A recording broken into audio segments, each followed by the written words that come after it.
Hello students, today we will study about soil erosion and conservation. In this chapter we will study about the formation of soil, the composition of soil, soil profile, soil erosion and how to conserve the soil. Soil is found in uppermost layer of the earth. It is one of the most valuable natural resources. Soil is a layer of small particles of broken rocks, organic matter, minerals along with some amount of water and air. Plants take water and mineral from the soil through their roots. These plants produce food and help to maintain oxygen level in the air. We get food from plants. And soil also supports the growth of plants by holding their roots firmly. Small animals like insects, rabbits, and earthworms live in the soil. We also depend upon soil for our basic needs like food, clothes, medicines, water, and shelter. Now, let's study about the formation of soil. Soil is formed when rocks break down into tiny pieces due to repeated drying, heating, and cooling by the sun, rain, and wind. This is called weathering. When it rains, water gets into the cracks in rocks and remains there. In cold weather, it freezes, expands, exerts pressure, and breaks the rock. This repeated weathering over thousands of years breaks the rocks into small pieces. This results in the formation of soil. Soil formation is a slow, long, and continuous process. So next is soil is made up of gravel, sand, clay, moisture, and humus. Soil is also contain air, mineral, microorganisms and other living organisms like worms and insects. Soil is very useful natural resource because soil provides optimum conditions for proper growth of plants. Foods like cereals, pulses, fruits and vegetables are obtained directly from the plants that grow in the soil. The presence of microorganisms in the soil makes it fertile. Soil provides useful mineral to the plants. Trees grow in soil and are essential for the wildlife and in bringing rain. Soil helps in storage of water. We can say that underground water which is utilized for drinking purposes. Soil is made up of different layers. These layers contain particles of different sizes. The layers of the soil form soil profile. It has 3 layers, one above the other. You can see in the picture. First is topsoil. The uppermost layer of the soil is called topsoil. Almost all agriculture activities are done in this layer. It contains tiny particles of sand, clay, humus, moisture and air.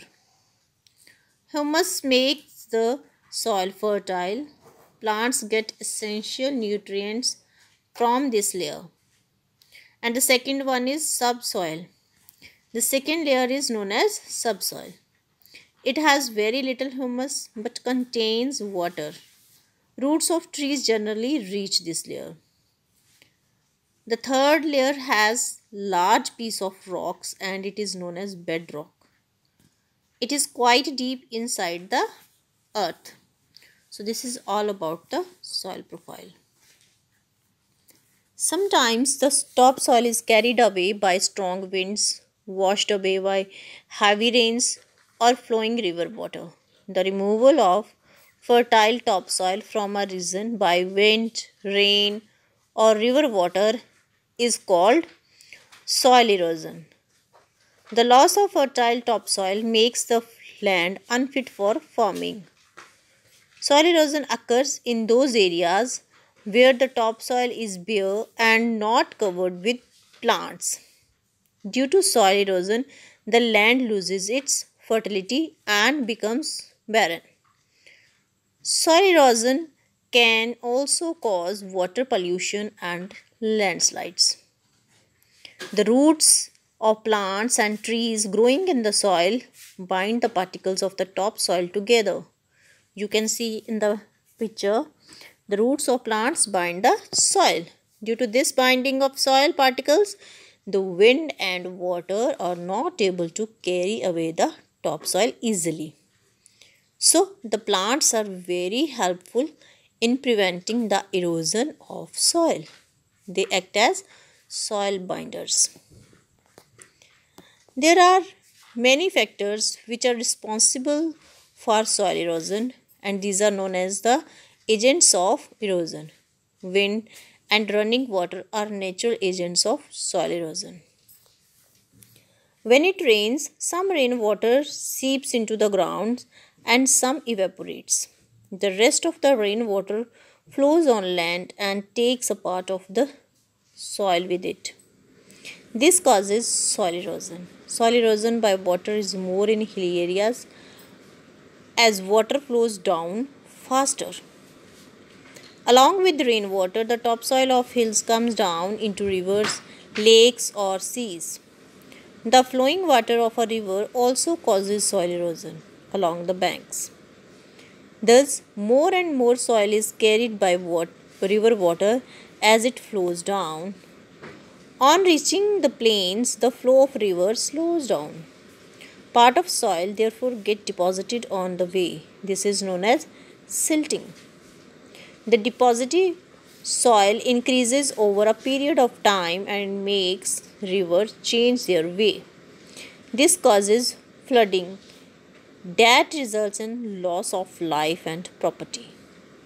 The effect of soil erosion by running water can be seen in Chambal Valley in Madhya Pradesh. Here the soil erosion caused by running water has made the land unfit for cultivation. The second factor is wind. In desert, where grasses and plants are less, strong winds cause soil erosion. The strong wind blows away the topsoil from one place to another. There are many human activities which also cause the soil erosion. Some of them are like deforestation and overgrazing, plowing of hillsides. So first is deforestation. Cutting down of trees on a large scale is known as deforestation. Humans have cleared a large number of trees for their requirement of wood and to build farmland, cities and roads. When trees and plants are cut down, the topsoil becomes loose. So it can be easily carried away by the strong wind or running water.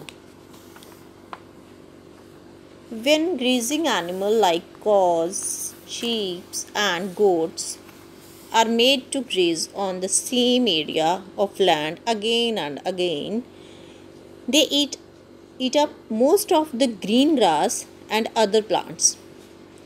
As a result, the soil becomes loose. It can easily be carried away by strong winds or running water.